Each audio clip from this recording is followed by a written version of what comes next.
But it's now fine. we're going to get our hatred for Olivia Wilde out of our system. This is Mary's favorite. It's mainly mine. I mean, you have beef with Olivia Wilde too.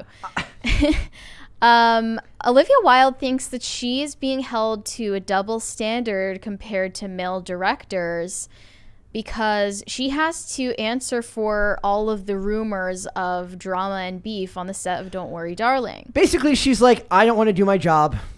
Sexism.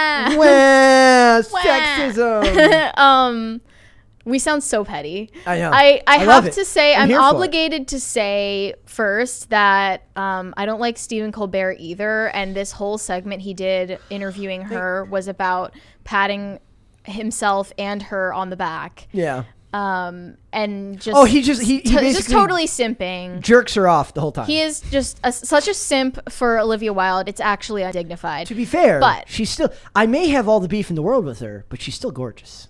She's still gorgeous for now. And not on the inside. See it, lady? The wall. It's coming for you. I still think that Florence Pugh is better looking, but that's just me. Well, she's like 10 years younger than her.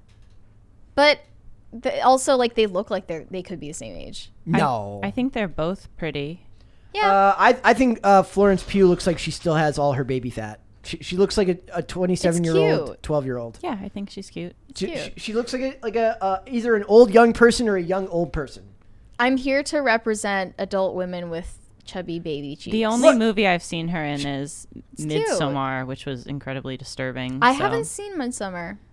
Don't watch it. I don't think I want to. Yeah. Anyways, just don't. Stephen Colbert, after praising the movie endlessly, he's like, "Oh my god, seemingly. Olivia, I could you're not. So great." It was hard to find the clip of his interview with her where they actually got into the drama. And she's like, "Oh my god, am I? Yeah, I am like great, aren't I? You're so great too." Even worse, he praised Booksmart, which was her flop movie, her freshman directorial debut. And it was famously a box office flop that only critics liked, and the audience did not like. And I watched that on the airplane. It was bad. Then this is I don't think worse. I finished it. Even the reviews on Don't Worry, Darling are all mixed to negative. So she doesn't even have like the critical darling that she had for Booksmart. So it says she said, "I don't feel like my male director colleagues are answering questions about their cast." Well, your male director colleagues aren't having movies that have Spitgate and having a bunch of your stars just not show up to premieres, and nor are they getting away with dating their. Okay, there's a lot to it. Okay, was the Spitgate thing? Was that actually I think that real, Spitgate was like the easiest to debunk from which is her why perspective, which is why she pivoted the conversation toward it a lot. Yeah. But it's undeniable that there was personal beef on set. Mm-hmm. She casted a woman that she already had professional tension with and to gave her do sex scenes with her boyfriend, who replaced Shia LaBeouf. Who she claimed she did not beg to come back to stay on the movie, and then he leaked the video of her begging Shia to stay on the film. Well, condescendingly calling the actress she keeps praising Miss Flo. Yes. Thank you. I mean, there's so many details like that it's impossible to rehash all of it, but it's undeniable that there was drama.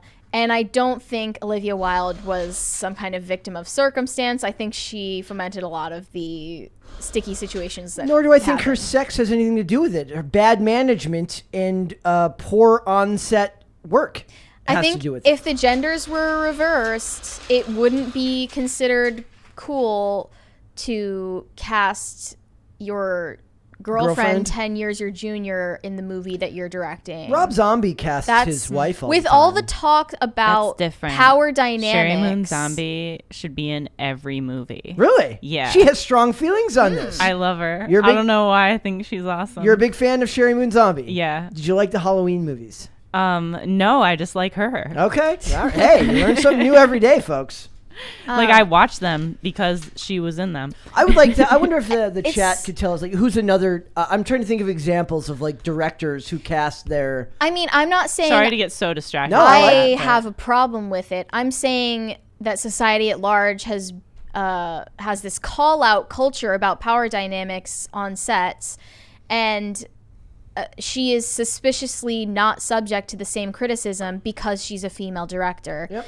And Colbert says these are not questions to give a director. They should be talking about the movie itself, but these are the kinds of questions that have sort of consumed this movie, and I'm giving into an appetite by asking you these questions. As the director, your job is to put together a film and work with the actors and provide it. She talked a lot about the work environment, how we all work together, my process for creating this film.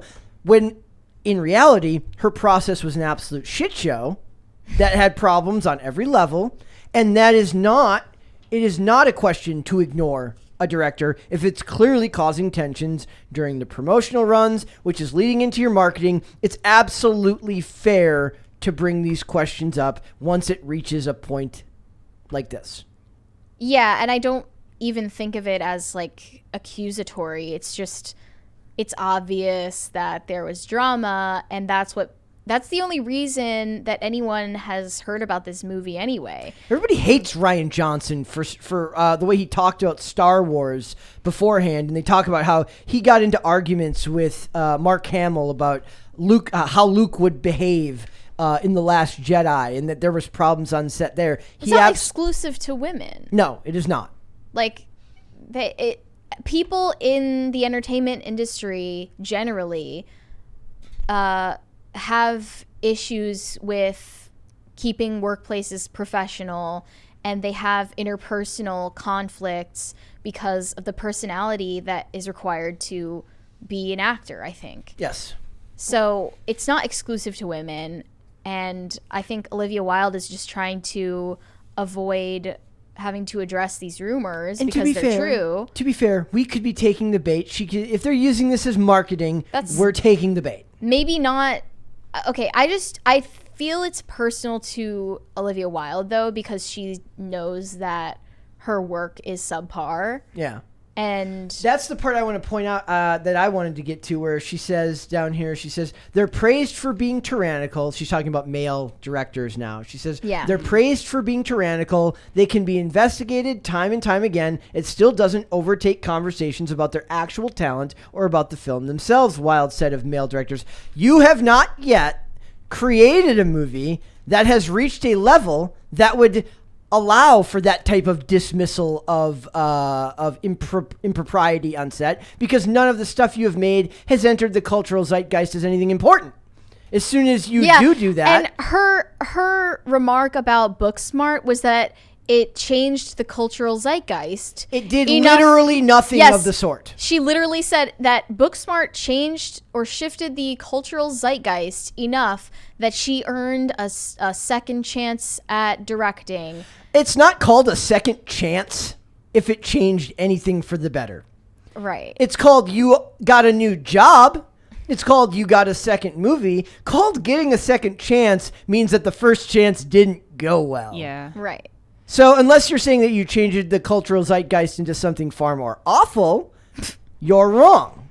I feel like she could have just dismissed some of the questions and said, I'd rather talk about the movie than pull the rather than say sexism it's because card of and sexism, criticize male directors and how tyrannical they are. Well, I think there's a conversation to be had about bad behavior from directors no matter what gender they are. Exactly. And I was surprised actually that under the video of this interview there were some comments that were extremely balanced in that perspective. Isn't it weird when the internet's like not an absolute disaster It surprises zone? you, right? It's kind of uplifting in a weird way. Yeah. So one of the comments said every director should get asked questions about it, about interpersonal relations, because it's important. The pay gap between Harry Styles and Florence Pugh is important, especially if her defense for a lot of the criticism is it being a female-led film. It's BS. The pay gap has everything to do with the fact that he is twice the name, unfortunately, that she is right now in popular culture. But because of Olivia Wilde's posturing as a champion for a female-led film, then she should have to answer for the pay gap, right? But they're not asking that question. The public might be asking that question, but Stephen Colbert sure as hell ain't answering that question. And this also said the Shia LaBeouf situation is important. Olivia seemingly bringing on a lesser qualified actor to play a lead role and then dating him is important. Yes, Male directors should get asked the same questions as female directors, not the other way around. Yep. Yeah, I feel like a male director would be really criticized for like putting his girlfriend in a role. I don't know. I don't know. I mean, more there's so no than drama, a female. if there's no drama, I don't know if I actually buy that. I think like a lot of it ends up being like you don't know that they're dating or you don't know they're. I'm trying to think of I would if I'd been better prepared I would have had. A list with me of like directors who have had their spouses in movies. I don't think that's inherently a problem. I don't either. But I if don't people think so want either, to but I question feel like, it and call it out, like go ahead. Like it's not if a it- gendered issue. And I will actually say this might actually feel like it is more of a gendered issue because we're new to the concept of the roles being reversed. If we're talking about a male director with a female lead star, you're like, oh, it was Helena Bonham Carter. Helena Bonham Carter, I believe her husband is a director or something like that, right? So this is one of those things where it's like you expect. Wait, are you talking about Tim Burton? Tim Burton? Yes. Are you talking about the Fight Club girl? You are a pop culture machine today. Well, I know that. Actually, I don't know. I'm seeing a theme. Sherry Moon Zombie and Helena Bonham Carter. They kind of fit That's kind of it's a trope. I have a type of actress who appeals to me. It sounds weird. If it's a guy director and a female, I feel like it's so common that we wouldn't make reference of it unless it was. It's more 20th century. But now because it has been reversed, I will give her the credit on this one that even though they're not bringing it up, we the public are bringing it up because it is a weird reversal of roles. Well, if you're going to smash the patriarchy, queen, and you're going to, all these things, it's at least worth talking about. I think it's sussy. As the kids would say. Another comment said to deflect the allegations by merely stating that men aren't asked these questions, that they aren't appropriate, is unbelievably counterproductive. I completely agree that gender bias dictates financing and production of female-led films, but a toxic set isn't something that is purely conjured by press. You conjured a toxic set, not the press. The press just reported on it. And financing of a film would be a lot easier if your first film hadn't literally been memory holed almost instantly and then made some weird comment about how it entered the cultural zeitgeist when everybody else is saying, what movie? Yeah, exactly. What are you talking about? Completely irrelevant to everyone but critics. It does feel like sometimes they just talk and say stuff and just kind of hope that nobody's going to check. Well, she's also patting herself on the back for making a movie during COVID. Oh my God. She was like bragging to Colbert about how she would film a scene and then she would pick up her baby and then go to the monitor and they would tell her news about some new COVID restrictions that they had to work around. And it was just so hard. And then we would film a scene again. And it's more about the feeling she gets from being in charge than about being invested in her film. Also, I'm still annoyed at when they talk about that as if men haven't had kids and then gone back to work. Like, you made the choice to have the baby there rather than having the baby home with the baby's father. Yeah, she had her daughter in the film. Yeah, playing her daughter. Did you hear the Tom Cruise, the video of Tom Cruise blowing up on set of Mission Impossible during COVID because people weren't wearing masks and like that's like. But that's like that was absurd. But you get it because this dude's he's his production companies are behind it. He's funding a lot of this, and if people aren't taking restrictions seriously, he doesn't really think that they're going to get COVID and die. He just doesn't want the set to get shut down. He goes, "It's not me who's going to lose money. It's all these people that are getting paid per day. You're putting their jobs at risk by doing this." And the pressure of it being his responsibility came out heavily in that interview. It is funny how that got memory hold when Top Gun Maverick came out. Right. Nobody was like, "Oh yeah, Maverick." You well, what about this? You just reminded me that it happened. I know. I had a bad vibe from Tom Cruise for a reason. Everyone is allowed beyond just Scientology. He gets to. I was gonna say he gets his blow up. That's fine. He's a star. He's a star. Is he entitled to that behavior? he, as far as I'm concerned, his box office draw gives him more leniency. Is that the right thing? I They're don't know. praised for being tyrannical. Well, there you go, Brett. What if she's like, oh my God, guys, could you like put your masks on? Because like we really want to get this movie done, and like COVID really sucks, right? But like we need to finish the movie, and they're like, shut up. Like sometimes you have to be a bit tyrannical. You got to take charge. You have to. She. I guess she didn't girl boss up hard enough to like. Yeah, she should have stepped it up. Like, and to be fair, Tom Cruise did also say, like, we worked very hard to get this stuff out during, these trying times and stuff like this. So I'm trying to be as fair to her as possible today. No, stop. I also am bothered by the way that she always emphatically praises Florence Pugh every time she's brought up so in a fake. way that comes off, like so inauthentic. She is such a queen. Every time she's just like, she had such an amazing performance. I love my actress, blah, blah, blah. And it's so obvious that she's on some level disgruntled that she didn't get to play Alice. I'm picturing a guy saying, I love my actress, and then picturing the Jezebel or Mary Sue article talking about how it's possessive language and is a part of a patriarchal society. Well, it is her front woman, yeah. My actress. Yeah. She said, I have nothing but respect for Florence's talent.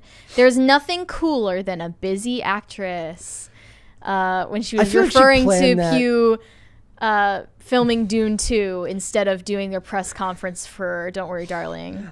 She's so busy that she just can't be here. Coincidentally, you're not bitter at all. And Chris Pine, to be fair, Chris Pine also missed the last couple of press junkets as well. They're both just like, I'm out of here. They were not having fun. No. I'll say that. Chris Pine looked absolutely miserable that whole time. The whole film festival. I still want to know, even if Spitgate isn't real or if it's like exaggerated, why did he stop clapping? Why did Chris Pine look that dejected and stop clapping? I mean, maybe he was What was it? Maybe he could have been zoning out thinking about what he wanted to eat for dinner. Yeah. Like sometimes you Then got to it's just- recognize these are just people. Then it's just bad timing, and then the clip in slow motion where he's like, but he stopped in a way that looked offended, that looked affronted by something. He's Yes. And then he stares down at his lap and he's like thinking about what to do. Yeah.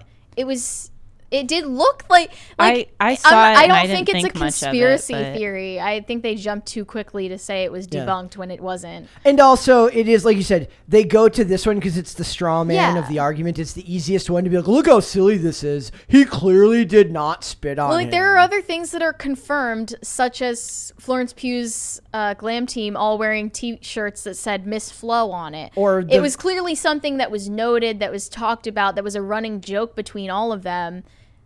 Like, if anything, Spitgate... the rift between Florence Pugh and Olivia Wilde isn't completely like conjured up out of nothing. Nope, not at all. It's a real thing. I think they're just gaslighting everyone. Thanks for watching this clip, guys. If you want to see full episodes or follow us on social media, links are in the description below. Bye. Bye.